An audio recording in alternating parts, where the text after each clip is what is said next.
है नेति नेति कही जास गुण कह करहि निरंतर गान। सारद शेष महेश विधि आगम निगम पुराण। भगवान की इतनी कथा है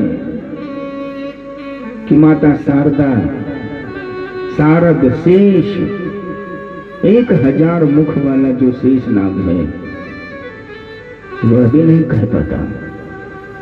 महेश पंचानन भगवान शिव शंकर वे भी नहीं कह पाते। विधि ब्रह्मा जी वे भी नहीं कह पाते। और कहते कहते जब थक जाते हैं तो बस हाथ जोड़ लेते हैं और कहते हैं नेति नेति नाइति नाइति। इसका इति है ही नहीं, इसकी समाप्ति है ही नहीं, इसका कहीं विराम नहीं है। नेति नेति कही जास गुण करहि निरंतर गान। बार बार गुणगान करते रहते हैं भगवान।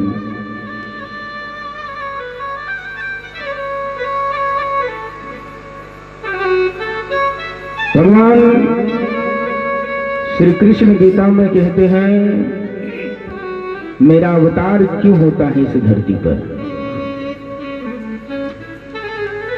यदा यदा ही धर्मस्य ग्लानिर्भवति भारत अभ्युत्थानम अधर्मस्य तदात्मानं सृजाम्यहम्। हे भारत, हे अर्जुन,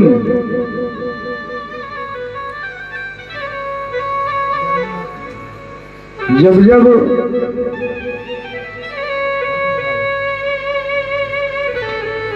धर्म की हानि होती है, अधर्म की उन्नति होती है, तब तब मैं अवतार लेता हूं। धर्म की हानि और अधर्म की उन्नति है, यही है ना भगवान के अवतार लेने का कारण। सूक्ष्म मन से यदि इसको सोचा जाए, समझा जाए, तो धर्म की हानि करवाता कौन है? कौन है इसके पीछे? वही परमात्मा है। वो तो खेल खेलता है ना हम लोगों के संग में, कोई दूसरा नहीं है। धर्म की हानि भी वही करवाता है। धर्म की हानि करने की जो अतुलित शक्ति मिलती है अधर्मी में, वो कहां से आती है? जितनी भी शक्तियां हमारे भीतर हैं वे सब स्त्रीलिंग हैं। या देवी सर्वभूतेषु मातृरूपेण संस्थिता नमस्तस्यै नमस्तस्यै नमस्तस्यै नमो नमः। या देवी सर्वभूतेषु बुद्धि रूपेण संस्थिता नमस्तस्यै नमस्तस्यै नमस्तस्यै नमो नमः। या देवी सर्वभूतेषु विद्या रूपेण संस्थिता नमस्तस्यै नमस्तस्यै नमस्तस्यै नमो नमः। तो ये जितनी शक्तियां हैं ये सब इस ये महाशक्ति भगवती जगदम्बा जिसके ऊपर अपनी कृपा बरसा देती है वही शक्तिमान हो जाता है। तो विद्या से, बुद्धि से, बल से यदि किसी को शक्ति मिल रही है तो उसके पीछे उस परमात्मा का ही हाथ है?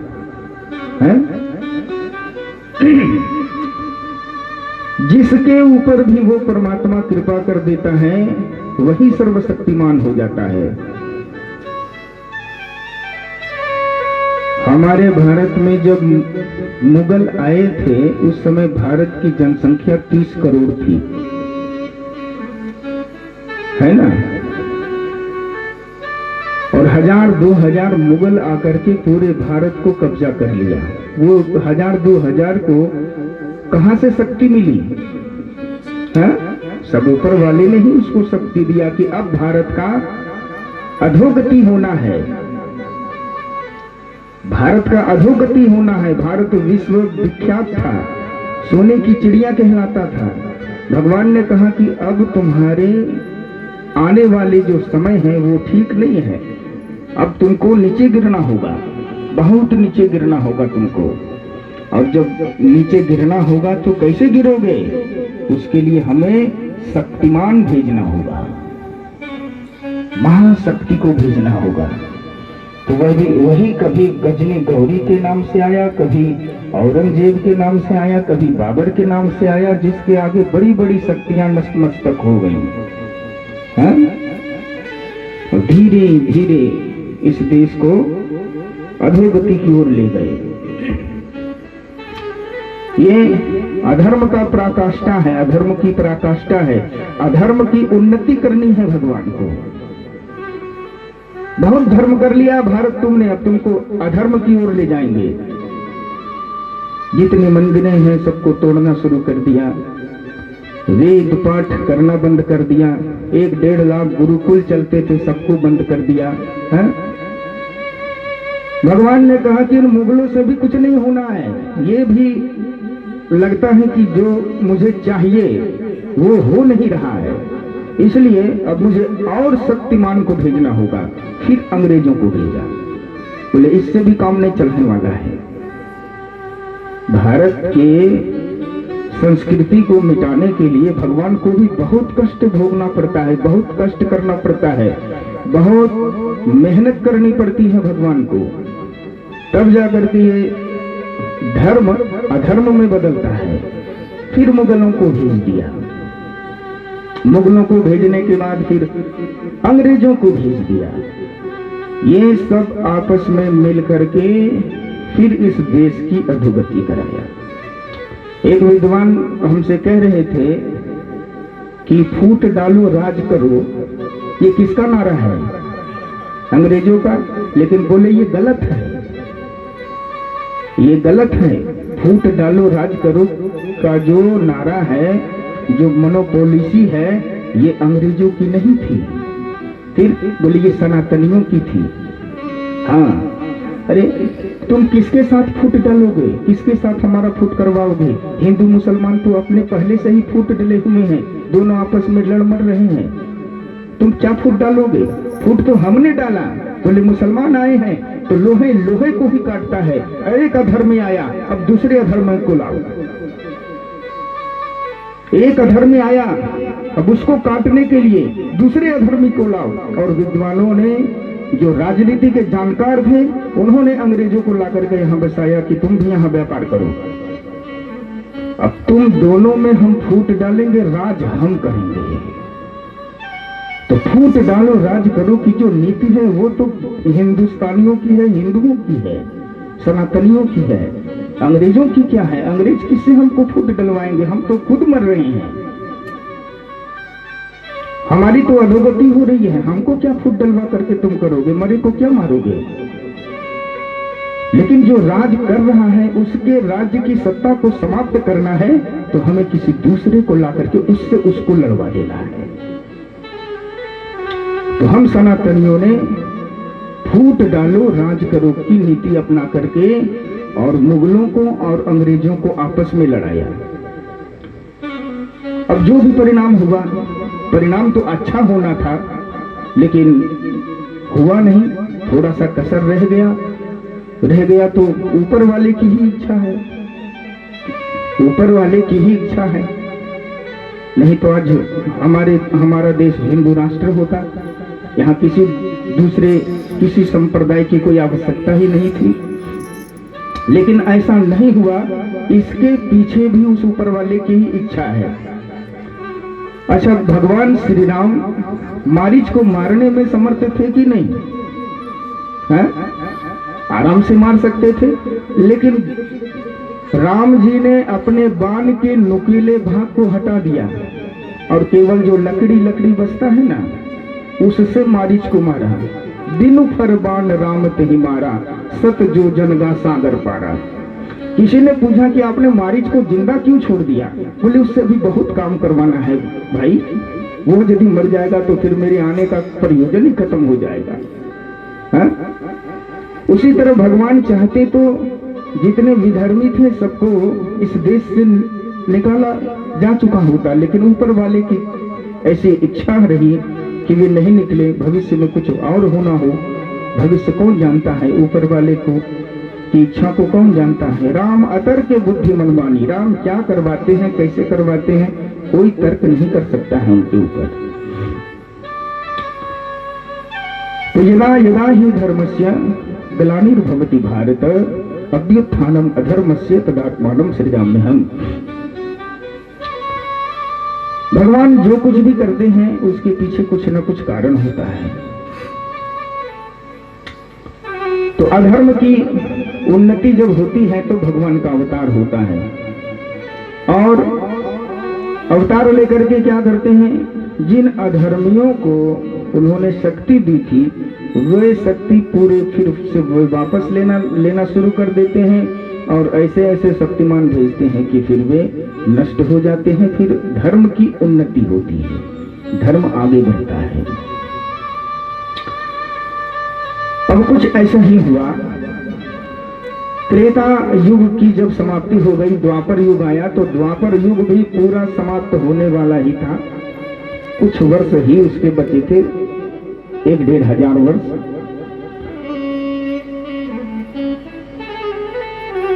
उसी समय बहुत बड़े बड़े शक्तिमान फिर आए इस धरती पर, बहुत बड़े बड़े सर्वशक्तिमान, शक्ति से संपन्न लोग।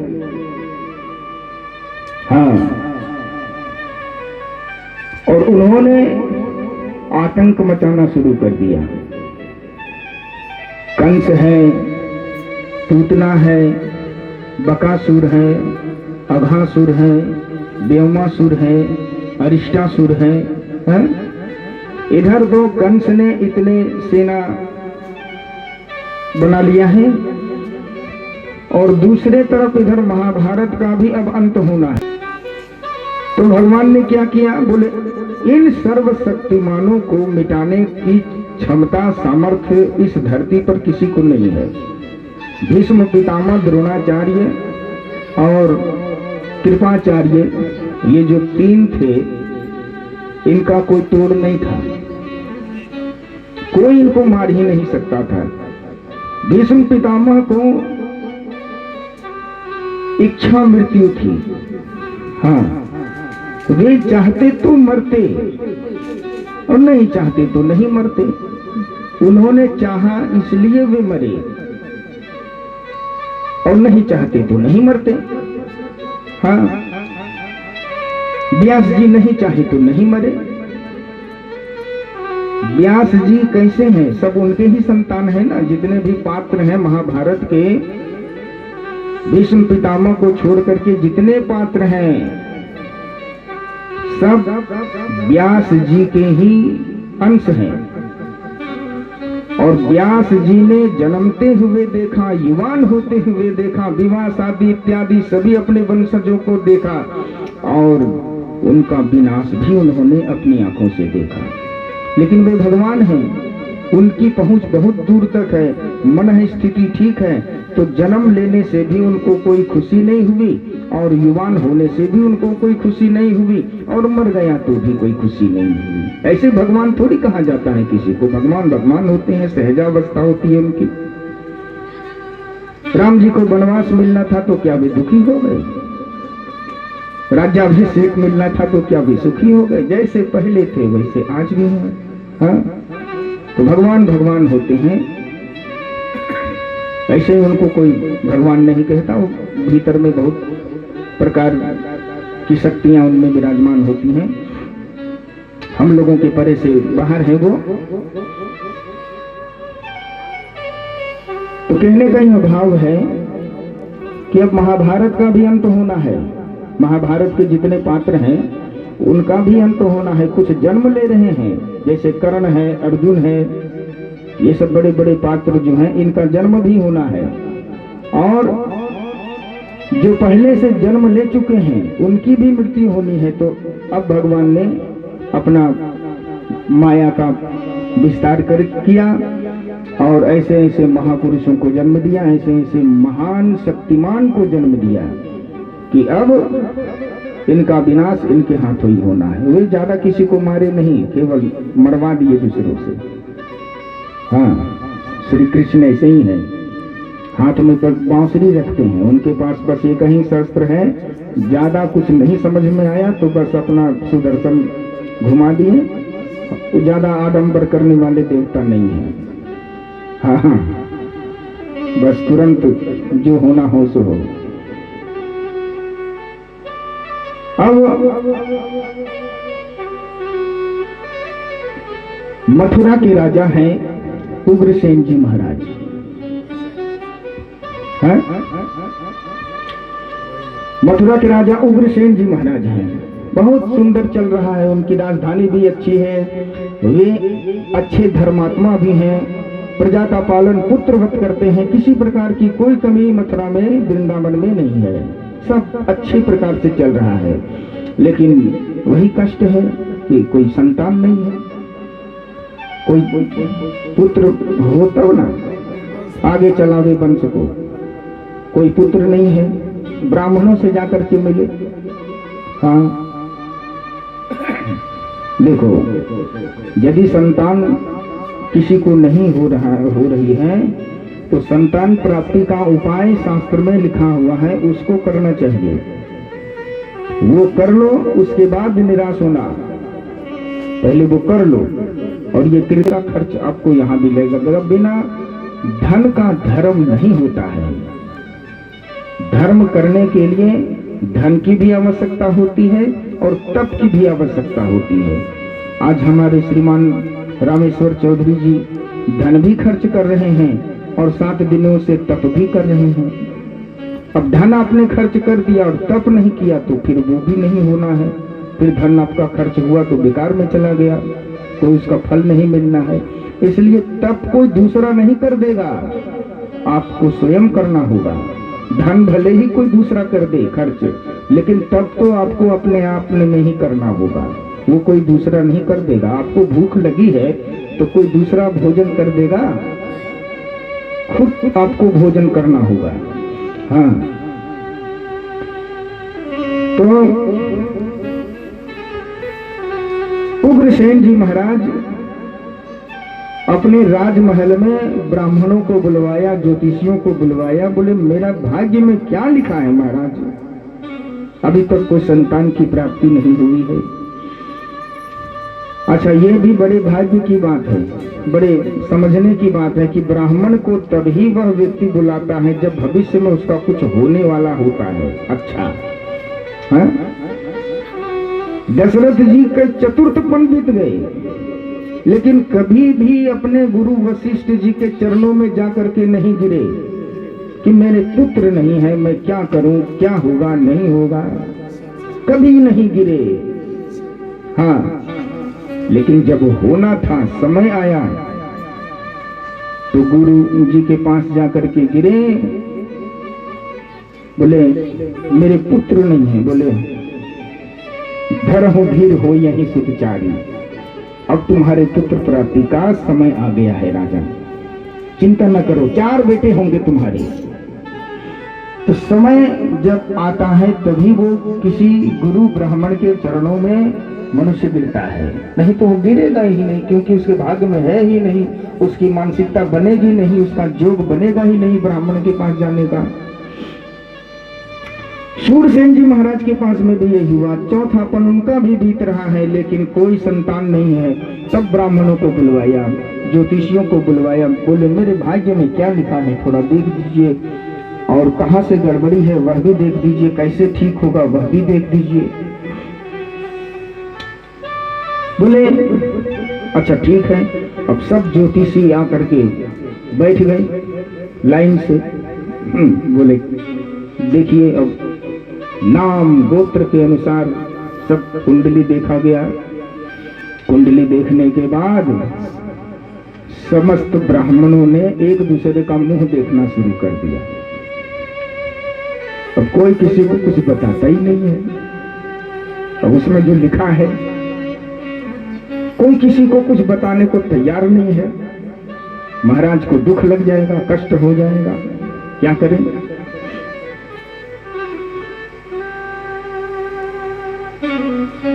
उग्रसेन जी महाराज समझ गए कि कुछ दाल में काला है।